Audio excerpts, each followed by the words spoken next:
oleh Kiai Haji Muhibbuddin Wali dalam kitab Hakikat Hikmah Tasawuf dan Tauhid. Kita mulakan bersama dengan bacaan istighfar.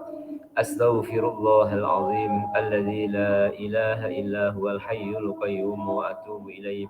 Astaghfirullahalazim alladzi la ilaha illa huwal hayyul qayyum wa atubu ilaih.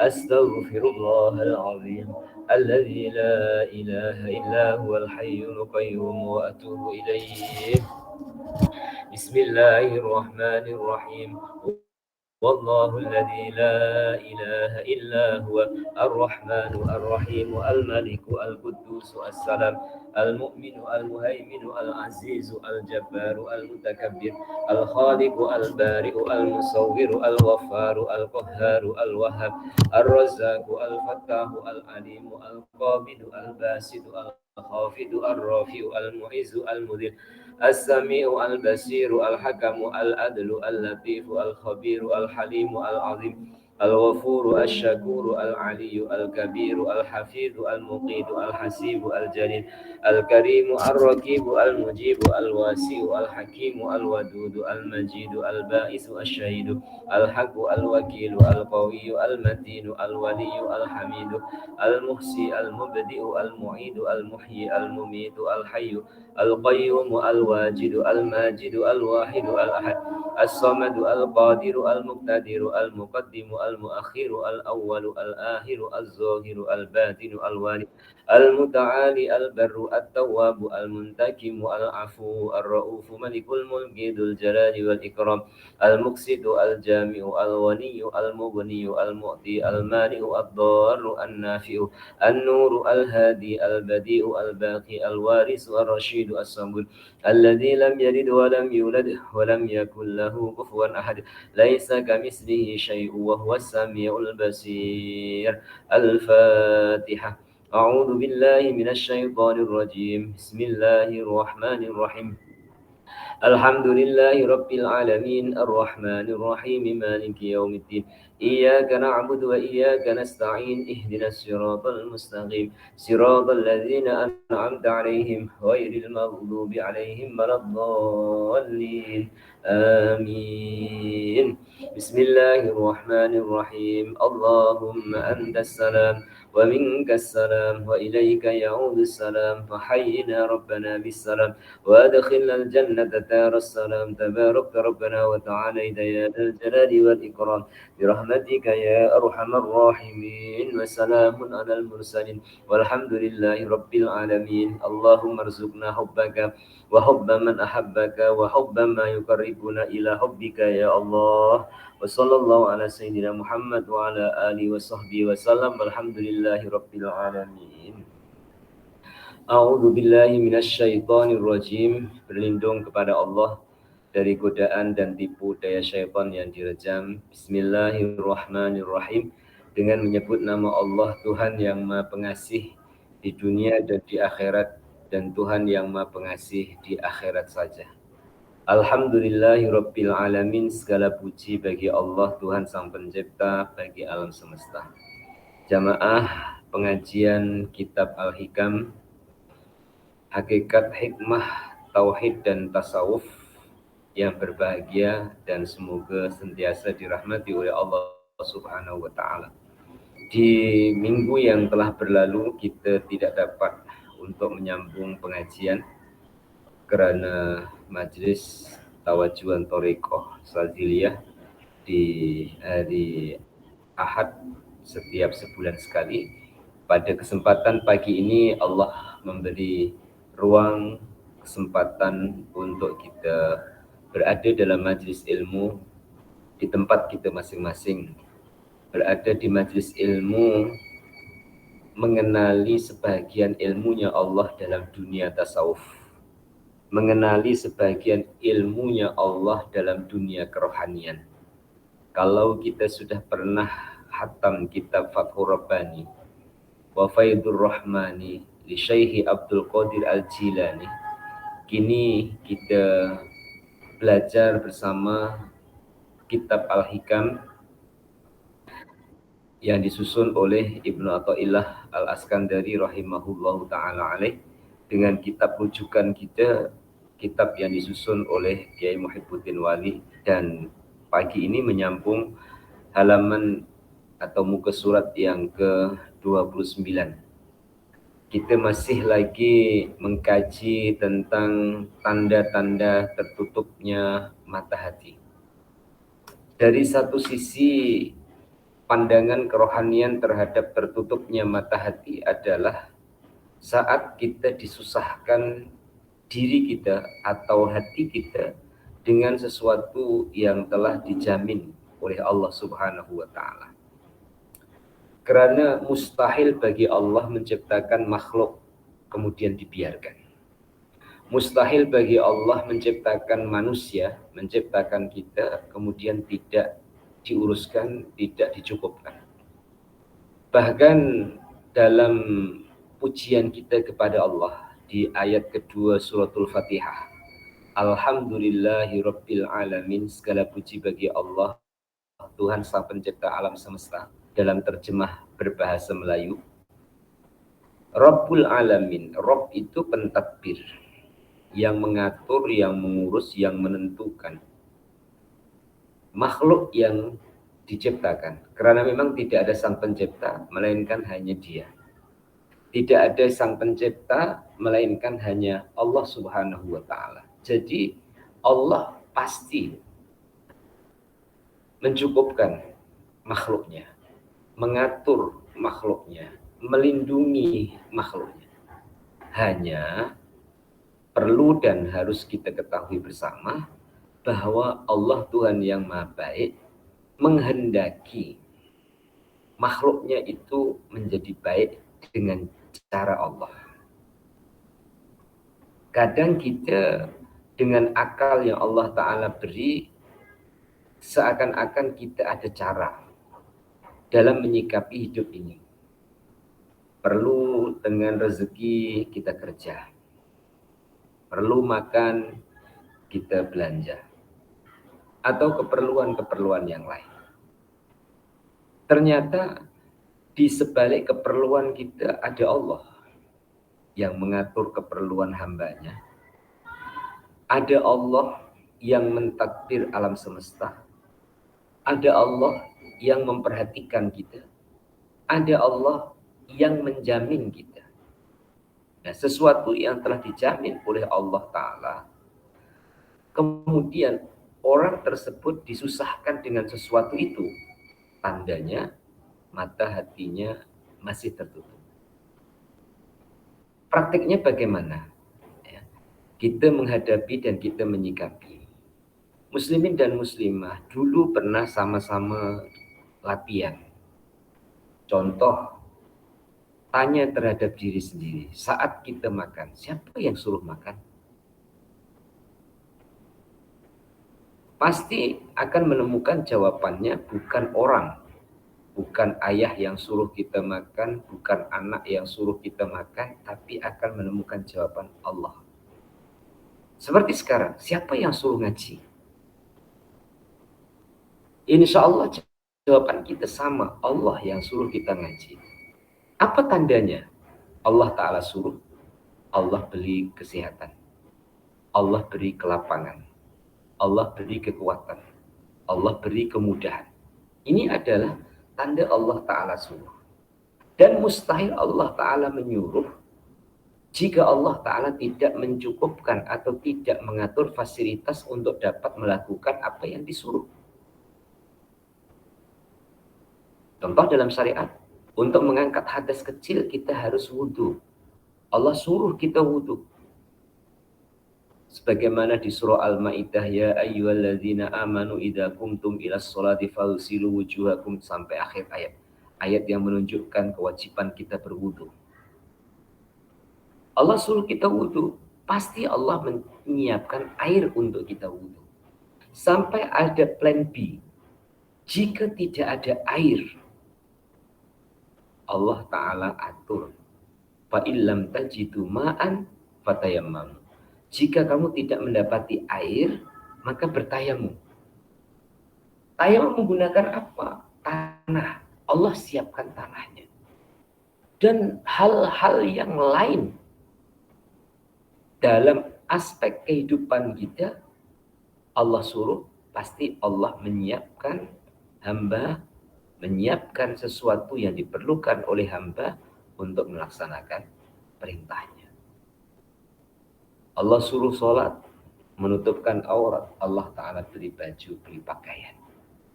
Hanya satu persoalan sifat kita sebagai manusia, jika sesuatu yang kita inginkan atau sesuatu yang kita perlukan belum ada, kadang kita bimbang, kadang kita susah, kadang kita sedih, kadang kita bingung. Kebingungan, kesusahan, kesulitan, bahkan sampai menjadi tekanan dalam kehidupan dinetralkan oleh Ibnu Athaillah dalam kata hikmah yang kelima tentang tanda-tanda tertutupnya mata hati. Menjadikan bingung, susah, termasuk saya dan muslimin muslimah dalam hubungan kepada Allah Subhanahu wa Ta'ala selain dosa, itu adalah hati kita tertutup. Dan tentu hubungan dengan dosa, karena dosa itu ibarat bintik hitam, ya, apabila berterusan ia boleh menjadi penghalang, menjadi penutup, dan menjadi gelap hati, ya. Tapi di sisi kerohanian dalam kitab Al-Hikam ini dihubungkan dengan bagaimana yang kita rasakan dalam hidup ini. Bagaimana rasa kita di hadapan Allah Ta'ala saat kita menghadapi sesuatu yang telah dijamin oleh Allah. Apakah kita berada dalam kebimbangan ataupun kita berada dalam ketenangan? Apakah kita berada dalam ketidakpercayaan ataupun kita berada dalam keyakinan ataupun keimanan?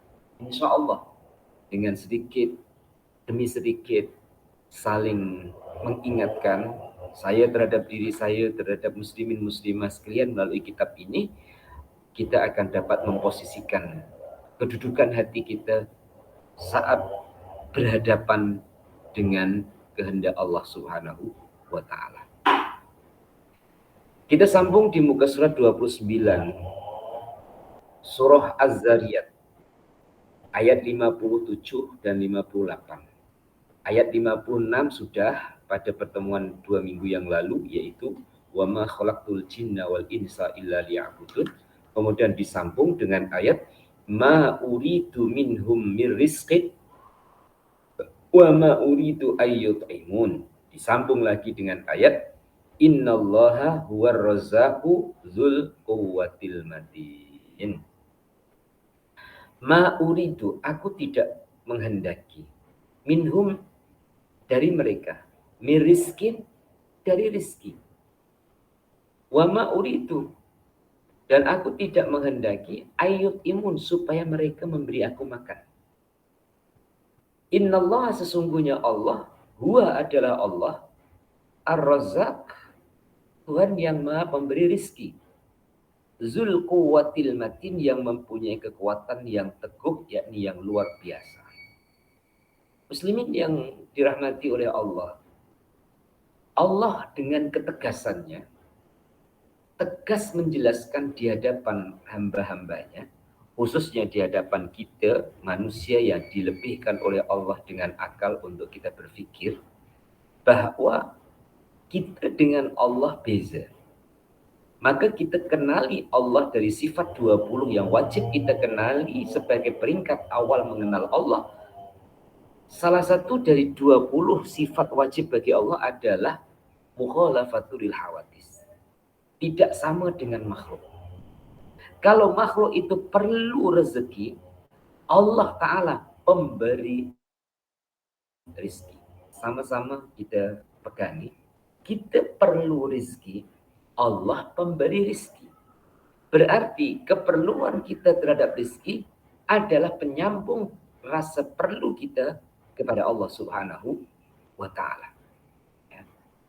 Sekali lagi, rasa perlu kita kepada rezeki adalah penyambung rasa perlu kita kepada Allah Ta'ala. Itu pun Allah Ta'ala menyambungkan lagi, ya, Contoh, ya, perlu kita terhadap rezeki berupa makanan.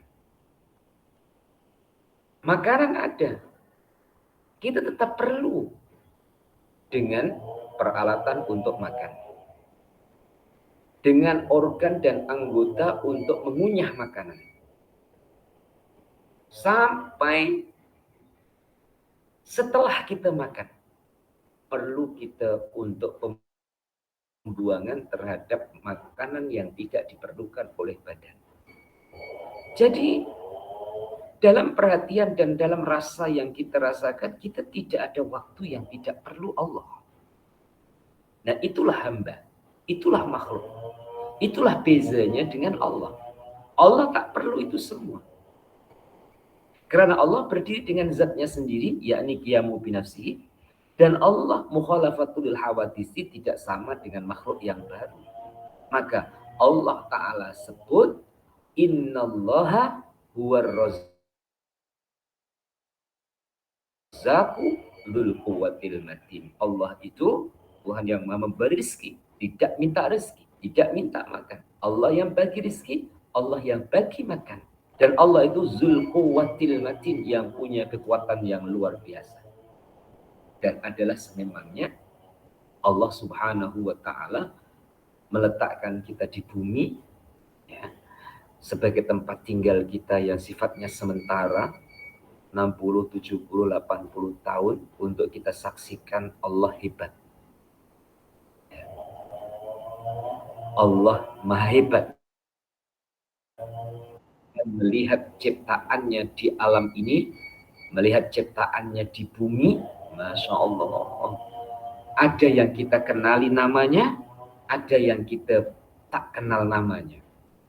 Ada yang kita perhatikan, ada yang tidak kita perhatikan. Sebagaimana sekarang ini saya di BTK, ya, di tepi sawah, beberapa rumput dengan jenis-jenis rumput, ya. Ini namanya saya sendiri tidak tahu, walaupun setiap hari lalu ataupun nampak ataupun lihat. Jumlah ciptaannya tak mampu kita menghitungnya. Walau demikian, semoga jemaah pengajian Al-Hikam tidak tahu jumlah alam ciptaan, tapi tahu dan kenal Allah Tuhan yang Maha menciptakan. Karena dengan tahu dan yakin terhadap Allah Tuhan yang Maha menciptakan, insya Allah ketemu dengan alam ciptaan sebagai penyambung ingatan kita kepadanya, sebagai penyambung ingatan kita kepada Allah Subhanahu wa Ta'ala. Kemudian Allah Ta'ala mendekatkan, baik mendekatkan kita dengan keluarga atas hubungan anak, orang tua, saudara, ataupun Allah Ta'ala dekatkan kita dengan harta benda, ataupun dekatkan kita dengan jiran tetangga, atau didekatkan oleh Allah Ta'ala dengan makhluk yang berada di sekeliling kita. Seberapa besarnya makhluk itu ada di hati kita, sebesar itu pula kita akan terasa perlu ataupun disusahkan dengan makhluk yang ada di hati kita. Kita sayangkan anak kita, tapi kadang-kadang anak kita juga yang menjadikan atau menyebabkan kita harus mengalami kesusahan. Ya. Kita sayang dengan kereta, karena dia sebagai kendaraan yang menjadi transport kita pergi kemana-mana. Tapi kadang dia yang susahkan kita. Kita sayang rumah sebagai tempat tinggal kita, tapi kadang menyusahkan kita. Dan hal-hal yang lain. Maka semoga rasa cinta kita kepada alam ciptaan itu di atas dasar cinta kita kepada Allah Tuhan yang menciptakan. Baik itu suami istri, orang tua dengan anak kita, dengan harta benda, dengan kedudukan, dengan pangkat, ya, dengan kekayaan, dan dengan apa saja. Karena hakikat yang sebenarnya kita adalah umpama seperti wayang. Yang kita itu tidak ada daya, tidak ada upaya, melainkan dengan pertolongan Allah Subhanahu wa Ta'ala. Itulah kalimah hauqalah. La haula wala quwata illa billah. Dan mungkin muslimin muslimah jamaah pengajian yang pagi ini dapat bersama, ya, bayangan saya tuan-tuan puan-puan pernah, ya mungkin pernah membayangkan sebelum kita ada, kita di mana. Kita akan menjawab sebelum di dunia, di alam rahim. Sebelum di alam rahim di mana? Kadang kita tidak menemukan jawabannya secara pasti karena tidak tahu. Kemudian Al-Quran memberitahu melalui lisan mulia baginda Rasulullah Shallallahu Alaihi Wasallam, kita itu dari Allah. Maksudnya bagaimana? Kita itu dari kuasanya Allah Ta'ala. Allah berkehendak menciptakan kita, terjadilah dan wujudlah kita. Dan Allah Ta'ala berkehendak menciptakan kita, dijadikan manusia, jadilah manusia. Dijadikan perempuan, jadilah perempuan. Dipanjangkan umur, panjanglah umur kita sampai pada pagi ini. Dikehendaki untuk dapat berada dalam majlis ilmu dan mengaji, jadilah kita mengaji pada pagi hari ini. Begitulah seterusnya, hinggalah kita ini balik kepada Allah pada waktu yang telah ditetapkan oleh Allah Ta'ala. Dan insya Allah muslimin dan muslimah, saat kita ketemu dengan urusan, saat kita ketemu dengan tanggung jawab sebagai manusia atas muka bumi Allah Subhanahu wa Ta'ala, andaikan kita berhajat, dan memang kita berhajat, itu kita tidak melupakan Allah Subhanahu wa Ta'ala, bahkan kita kuatkan hubungan dengan Allah Ta'ala. Nah, di bawahnya dijelaskan sedikit. Dari ayat-ayat ini jelaslah bagi kita bahwa Allah tidak meminta kepada kita sesuatu seperti yang kita perlukan di dalam hidup dan kehidupan kita. Tetapi Allah menjadikan kita manusia pada khususnya dengan hikmah supaya kita berterima kasih kepadanya dengan jalan beribadah. Tegasnya, mematuhi segala perintah-perintahnya dan menjauhi segala larangan-larangannya. Berhenti dulu. Muslimin dan muslimah, jalan syariat dengan jalan hakikat harus seiring, seia, sekata, sejalan, bahkan seirama. Kalau kita dikenalkan dalam otak kita ini ada dua. Hasil dari kajian ketika manusia mengkaji, dan kenyataannya walaupun manusia tidak mengkaji, kita ada otak kanan, ada otak kiri. Ada otak yang berpikir secara rasional untuk menemukan jawabannya. Ada otak yang berserah untuk kembali kepada sang penciptanya. Contoh, ya, otak kita di matematik. 1 ditambah 1, 2. Otak kita jawab. Tapi ketika dihubungkan dengan kehidupan, 1 ditambah 1 boleh jadi 3, boleh jadi 1, boleh jadi 0. Dulu pernah saya contohkan, ya, ayam 1, ayam jantan ketemu ayam betina, jawabannya bukan 2, karena bertelur 5, jawabannya menjadi 7. Kucing 1 jumpa ikan 1, ketemunya 1, karena ikan dimakan kucing. 1 dicampur 1, ketemunya 0. Kucing 1 ketemu ikan 1, ikan dimakan kucing, kucing yang makan itu, ya, karena ikan tersebut ada racunnya, maka kucing pun mati. 1 ditambah 1 sama dengan 0. Otak kiri kita akan terima itu. Kemudian jawabannya apa? Dia terima karena punya Allah. Dia terima karena punya iman. Dia terima karena punya keyakinan. Semua sudah kehendak Allah. Dia tidak lagi mempertahankan 1 ditambah 1 harus 2. Nah, ini Allah lengkapkan kita cara berpikir dari dua arah, dari dua sisi. Begitu juga cara kita merasa. Cara kita merasa. Apakah aku ini hamba Allah yang taat? Waktu sholat, punya kewajiban zakat, setelah satu haulnya dikeluarkan zakatnya. Apakah hanya itu?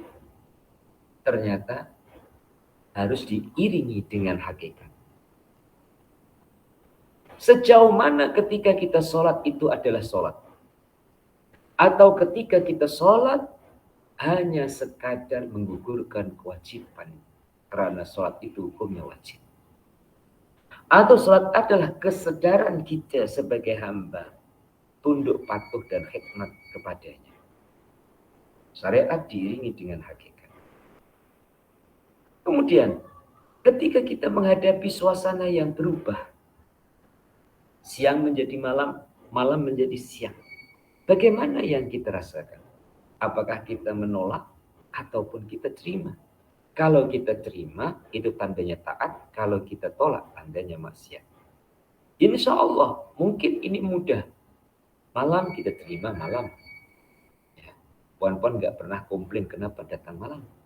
Ada ya jemaah yang ikut mengaji ketika masuk waktu malam kemudian komplain, saya tak mau malam.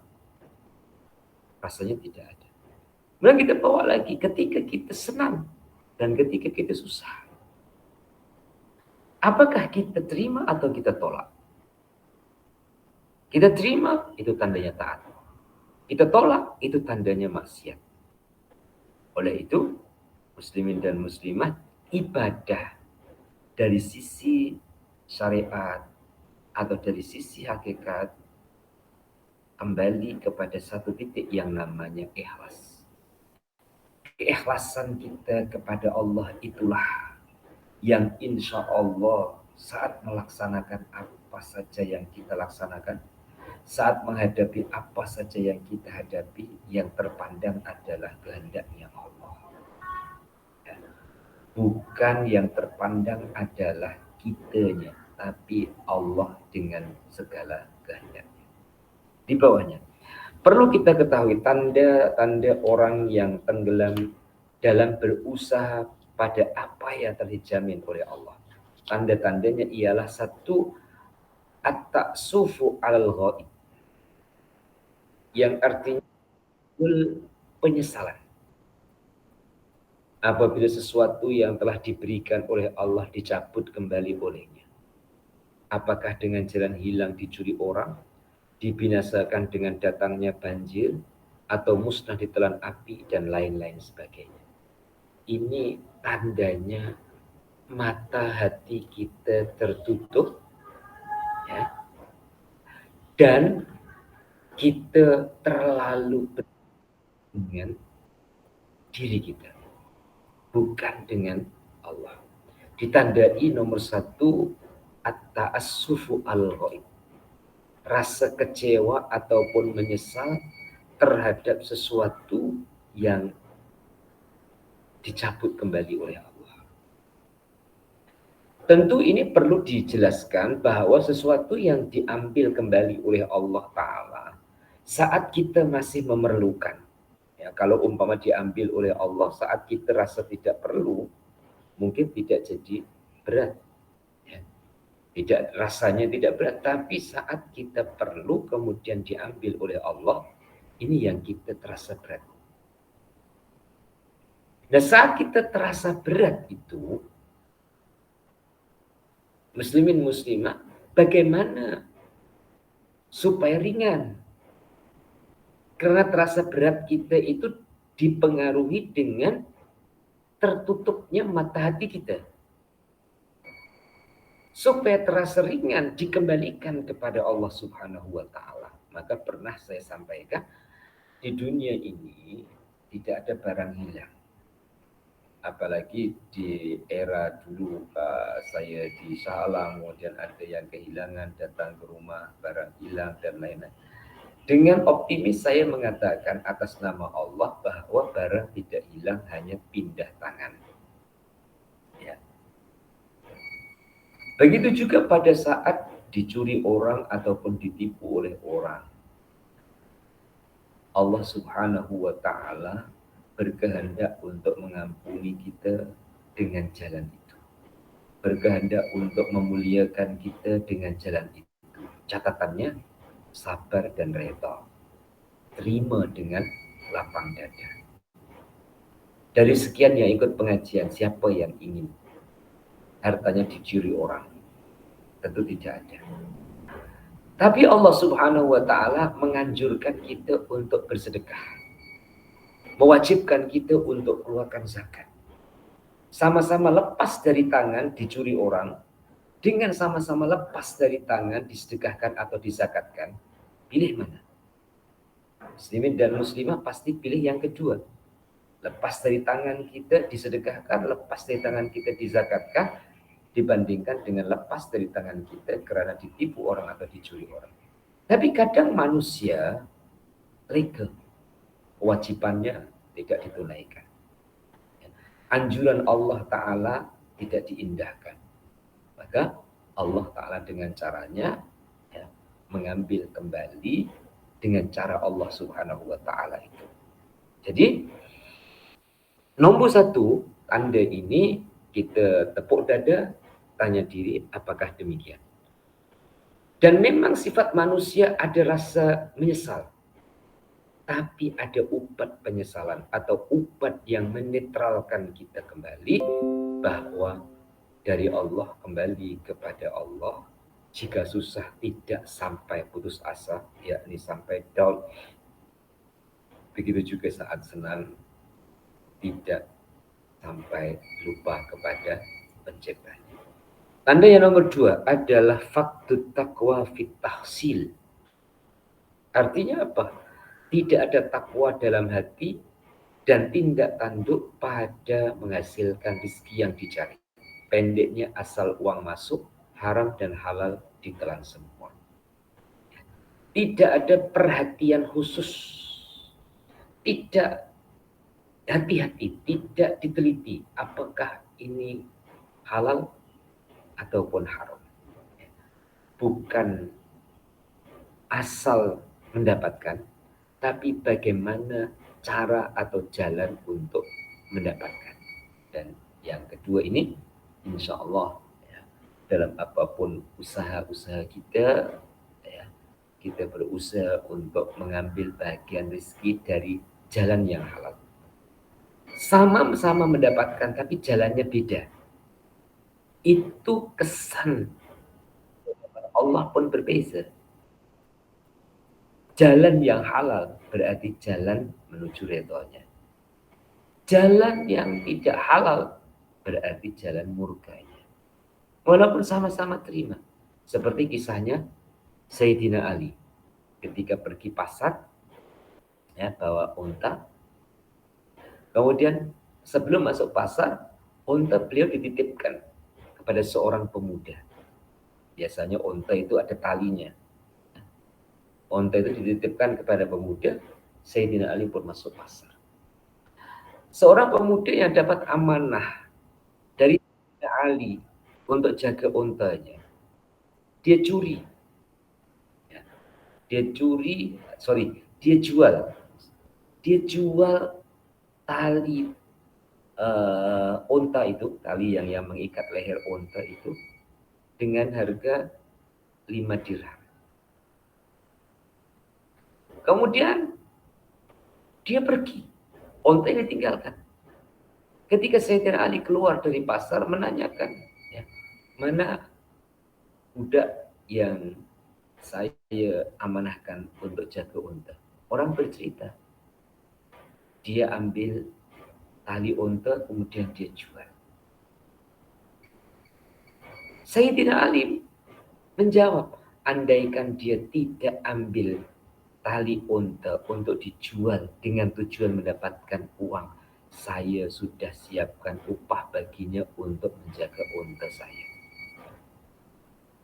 Yang akan diberikan Sayyidina Ali adalah jalan yang halal karena dia jaga unta.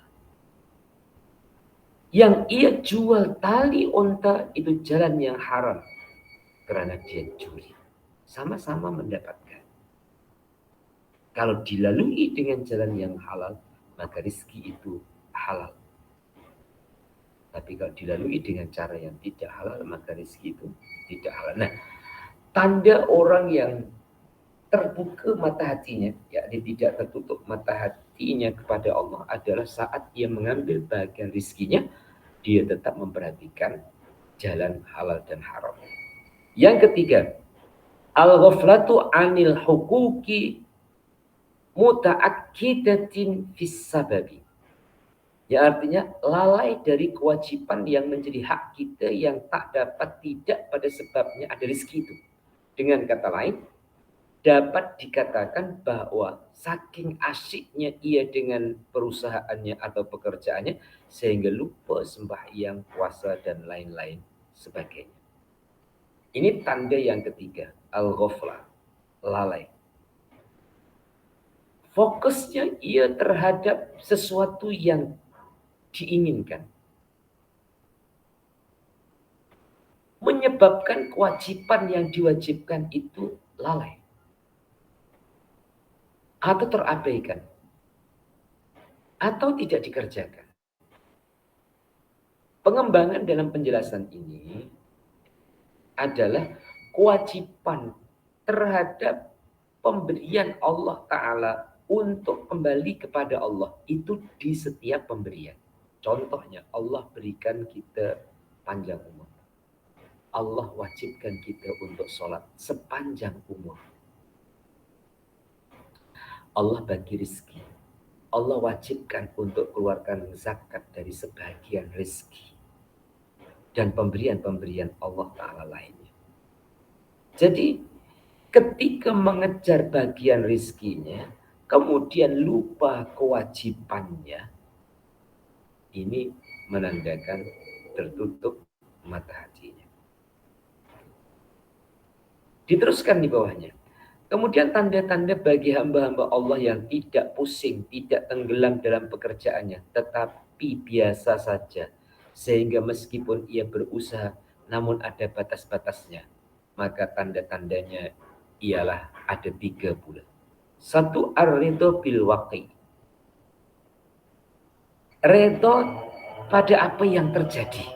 Masya Allah. Apabila ia mendapat untung besar, maka ia bersyukur kepada Allah. Apabila mendapat cobaan dari Allah, dari Tuhan, sehingga ia jatuh rugi misalnya, maka ia bersabar dan menyerahkan dirinya kepada Allah. Muslimin dan muslimah, ayo jom kita nolkan, zerokan kita. Sesekali kita harus mengenolkan diri kita atau menzerokan kita seperti seorang bayi yang lahir ke dunia tidak membawa apa-apa. Ya. Dan tidak memilih aku harus dilahirkan dari orang tua yang kaya. Bayi tidak dapat pilih. Aku harus lahir siang, tak dapat pilih. Pilihan adalah pilihan Allah. Tidak membawa apa-apa.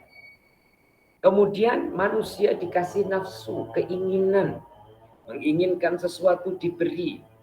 Jika lalai, seakan-akan sesuatu itu boleh menjadi ketergantungannya ataupun seakan-akan menjadi Tuhannya. Dan Allah Ta'ala cemburu dengan itu semua. Allah tidak suka terhadap orang yang menuhankan selain Dia. Maka Allah atur silih berganti. Dan ini pasti, dan para jemaah pun sudah pernah melalui. Allah pasti silih gantikan, kadang senang, kadang susah. Itu sudah pasti. Ya, kadang untung, kadang rugi. Kadang senyum, yakni tertawa, kadang menangis. Yang seperti itu adalah Allah Ta'ala menghendaki supaya manusia sedar sebagai manusia. Supaya manusia sedar sebagai hamba Sang Pencipta. Maka, tuan-tuan, ar-ridho bil waqi, ridho terhadap apa apa yang terjadi. Dan bisa seperti itu, satu jalannya kembali ke Allah, sambung ke Allah, ingat kepada Allah. Jika tidak, sulit kita untuk redha. Ya. Itu pun harus disertai dengan harapan bagi orang awam. Harapan yang bagaimana? Harapan sesuatu yang diambil oleh Allah Ta'ala akan diganti yang lebih baik. Sesuatu yang hilang dari tangan akan dipulangkan oleh Allah Ta'ala. Baik dipulangkan dengan kadar segera, yakni di dunia, ataupun dipulangkan di akhirat nantinya. Karena Allah Ta'ala telah meletakkan sesuatu menjadi milik kita, kemudian lepas dari kita adalah ada dua. Satu jadi pahala, yang nomor dua jadi dosa. Contoh, uang. Ya, Masya Allah, duit. Digunakan untuk sedekah, untuk zakat, jadi pahala. Sama uang digunakan untuk buat jahat, untuk maksiat, jadi dosa. Padahal uang itu dari siapa? Rizki itu dari siapa? Duit itu dari siapa? Dari Allah. Setelah di tangan kita untuk apa? Untuk kebaikan, jawabannya sama dengan pahala. Untuk keburukan, jawabannya sama dengan dosa. Jadi, ar-ridha bil waqi itu tanda hamba-hamba Allah Ta'ala yang tidak tertutup mata hatinya. Yang kedua, taqwa bitolab. Selalu takwa kepada Allah dalam usaha mencari atau mengambil rizki yang halal. Mencari atau mengambil atau bekerja atau berusaha adalah ibadah kita kepada Allah. Muslimin muslimah, memposisikan perasaan kita, apa yang kita lakukan itu ibadah kita kepada Allah. Insya Allah kita tidak menuntut kepada manusia untuk mendapatkan gaji. Sebagaimana puan-puan bersihkan rumah, puan-puan masak, basuh baju, sidai baju, gosok baju, bersihkan rumah, tidak minta upah dengan suami.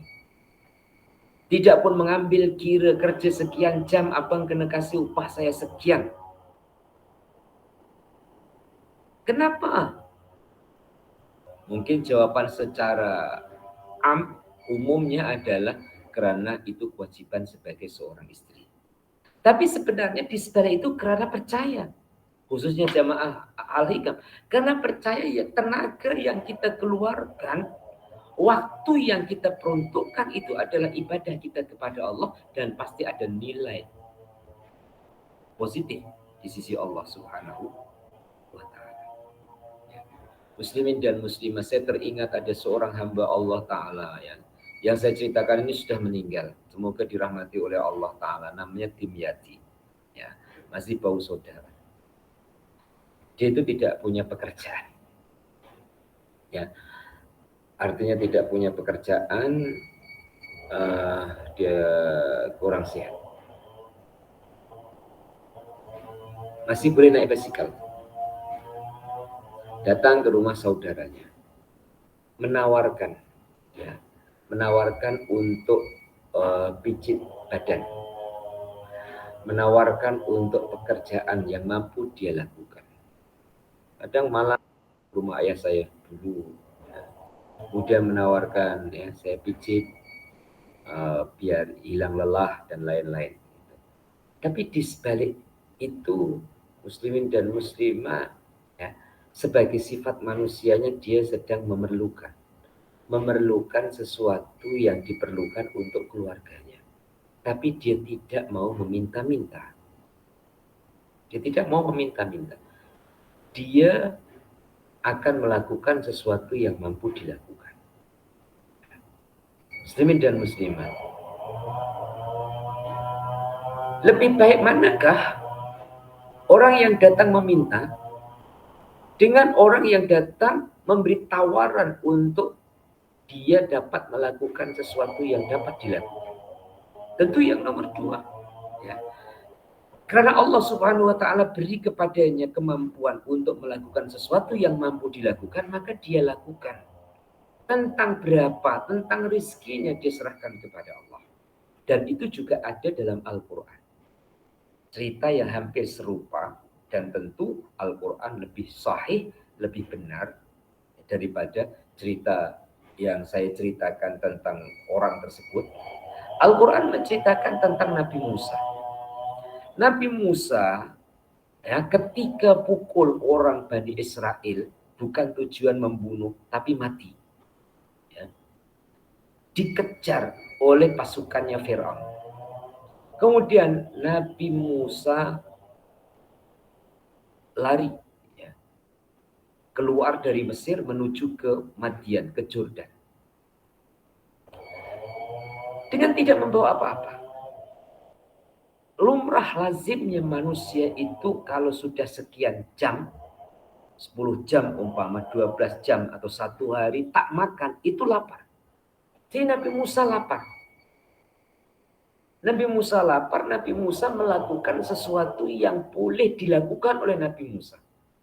Tidak mau minta. Nabi Musa melakukan apa yang mampu dia lakukan.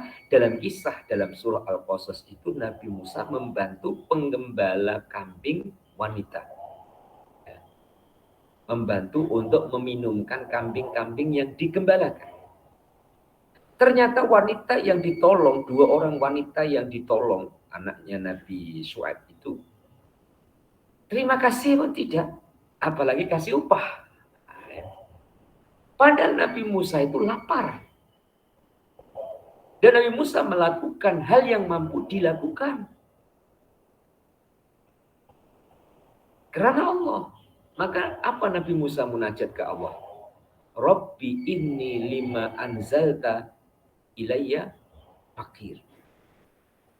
Wahai Allah, terhadap sesuatu yang engkau turunkan, aku perlu. Nabi Musa bahasanya berdiplomasi dengan Allah terhadap sesuatu yang kau perlukan, aku perlu. Bukan terus, ya Allah, aku lapar, aku minta makan. Tapi Nabi Musa kata, Rabbi inni lima anzalta ilayya fakir. Wahai Allah, terhadap sesuatu yang engkau turunkan kepadaku, aku perlu. Artinya sebagai manusia, saat tidak makan, saat lapar, itu perlu makan. Tidak minta kepada manusia, mengadu kepada Allah, cara Allah berjalan. Allah Ta'ala menggerakkan ayahanda dari kedua wanita tersebut dengan pertanyaan, kamu datang awal, biasanya tidak datang awal, ada apa? Kemudian cerita ada seorang lelaki yang menolong saya untuk memberi minum kambing-kambing saya. Digerakkan lagi oleh Allah Ta'ala, ya, panggil laki-laki tersebut. Kemudian dipanggil. Setelah dipanggil sampai ke rumah, ya, dipersilahkan, kemudian dijamu, artinya dikasih jamuan, kasih makan. Cara Allah. Bukan secara tiba-tiba. Oleh itu, at-taqwa fit thalab, bertakwa kepada Allah dalam mencari bagian rizki adalah tanda terbuka pintu hati di hadapan Allah Ta'ala.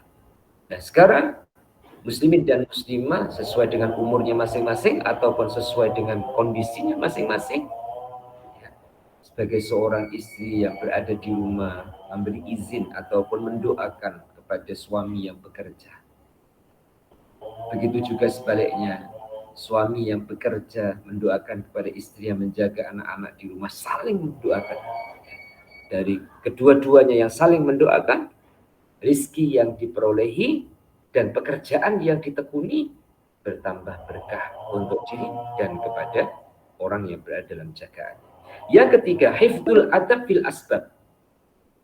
Selalu memelihara cara-cara yang baik, tindak tanduk yang bagus, tidak menfitnah orang, tidak sentimen, tidak sakit hati, tidak aniaya kepada orang lain dan lain sebagainya di dalam pekerjaannya, dalam berusaha demi mencari rezeki yang halal. Muslimin dan muslimah ini tidak suka, setan tidak suka ada orang yang menjaga etika, yang menjaga adab dalam menempuh perjalanan menuju sesuatu yang diinginkan. Saya terlintas ya, bola sepak dunia kemarin, ya. Muslimin dan muslimah, ada yang jaga etika, baik ketika kalah maupun ketika menang. Tapi ada yang tidak jaga etika, ketika kalah, ketika menang. Tuan-tuan dan puan-puan lebih bersimpati yang mana? Tentu kita lebih bersimpati menang dan kalah tetap beradab, tetap etika, tetap tahu diri. Di sisi Allah Subhanahu wa taala, Allah Tuhan yang Maha Lembut, pasti Maha tahu mana hamba yang dalam mencari sesuatu yang diperlukan itu dia tetap jaga adabnya. Dan tanda jaga adab, dia jaga hubungan baik dengan sesama. Tanda jaga adab adalah dia tidak berada dalam kesenangan di atas penderitaan orang lain. Ini sulit. Tidak berada dalam kesenangan di atas penderitaan orang lain. Muslimin dan muslimah, walaupun ada kesempatan untuk mendapatkan untung banyak, akan tetapi dia tahu bahwa andaikan dia yang seperti itu berposisi sebagai penjual atau sebagai pembeli, dia sakit hati, maka dia tidak lakukan itu. Contohnya, jual barang. Harga modalnya itu 10 Rm, 10 ringgit saja. Kemudian dia ketemu dengan orang yang kurang pengalaman, sehingga dijual sampai 200 ringgit. Orang itu mau. Kira-kira puan-puan mau tak? Sebagai penjual dapat untung 190 ringgit dengan modal 10 ringgit. Lihat hati kita masing-masing. Dan ini biasa terjadi transaksi di pasar. Pasar itu kan identik dengan tawar-menawar. Ya, pasar awam lah ya. Kemudian ada pasar raya ataupun ada supermarket yang sudah ada berlabelkan harga. Puan-puan enak beli di pasar ataupun beli yang sudah ada label harganya. Itu pun beza-beza. Ada yang puasnya itu karena menawar. Ada orang puasnya itu tak payah tawar, sudah tahu harganya. Scan keluar harga, scan keluar harga, scan keluar harga. Walaupun harga di luar itu lebih murah, tapi harga yang di luar yang lebih murah itu ada dua kemungkinan, barangnya quality ataupun tidak quality. Karena yang berada di pasar raya yang sudah ada label harga adalah ada kontrol ya, untuk quality harga dan lain-lain. Artinya manusia dengan sifat kemanusiaannya mencari untung, tapi harus punya pri kemanusiaan supaya tidak sampai menganiaya ataupun bersenang di atas penderitaan orang. Kesimpulan bawahnya, kalam hikmah di atas dalam pengertian menyuruh kita supaya kita tetap memelihara hati kita agar selalu mendapat limpahan petunjuk dan tuntutan Allah dalam seluruh persoalan hidup yang kita hadapi. Karena itu meskipun kita dalam hidup ini berusaha mengatasi hidup dan kehidupan dengan mencapai rezeki yang halal, maka jangan kita lupa kepada Allah dengan persoalan yang kita hadapi dengan dalam mematuhi ajaran-ajaran agamanya. Dan apabila kebalikannya, maka ini adalah dalil bahwa hati kita telah buta dan tertutup, sehingga kebenaran dan keadilan dalam arti yang luas gelap dan tidak kelihatan. Akhirnya kebahagiaan yang kekal abadi yang menjadi cita-cita para hambanya yang soleh akan sirna dan lenyap sama sekali. Na'udzubillah min zalik. Demikian kesimpulan yang tertulis, dan sebagai kesimpulan tambahan ya, muslimin dan muslimah, kesimpulan tambahan dari saya ya, seseorang yang semakin kecil rasa perlunya kepada makhluk, maka semakin kecil ia akan disusahkan oleh makhluk. Yang harus kita lakukan apa? Perbesar keperluan kita kepada Allah. Akan kita rasakan besarnya pemberian Allah terhadap hamba yang merasa perlu dengan Allah. Kedua, kesimpulannya adalah menjaga etika ataupun adab. Saat kita perlukan sesuatu yang kita perlukan, yang harus kita nomor satukan adalah Allah. Karena segala yang kita perlukan adalah miliknya Allah. Dan semoga bertambah manfaat dan berkah dalam majelis pengajian kita pagi ini. Dan menitnya pun sudah hampir habis untuk link Google Meet-nya. Saya cukupkan ini terlebih dahulu. Insya Allah yang akan datang kita akan sambung pada bab yang baru. Jangan bosan berdoa kepada Allah Ta'ala dengan kata mutiara ataupun kata hikmah yang ke-6. Dan kita akhiri dengan baca doa. Bismillahirrahmanirrahim. Allahumma salli wa sallim ala Sayyidina Muhammad wa ala ali Sayyidina Muhammad.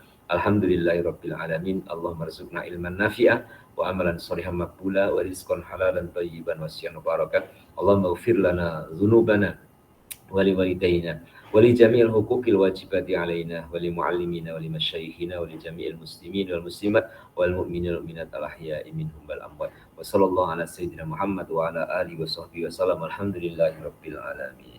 Taqabbalallahu minkum minna wa minkum taqabbal ya karim. Cukup saya teruskan aktiviti pada pagi hari ini. Semoga selalu dinaungi rahmat Allah, diberikan keselamatan dunia hingga akhirat nantinya.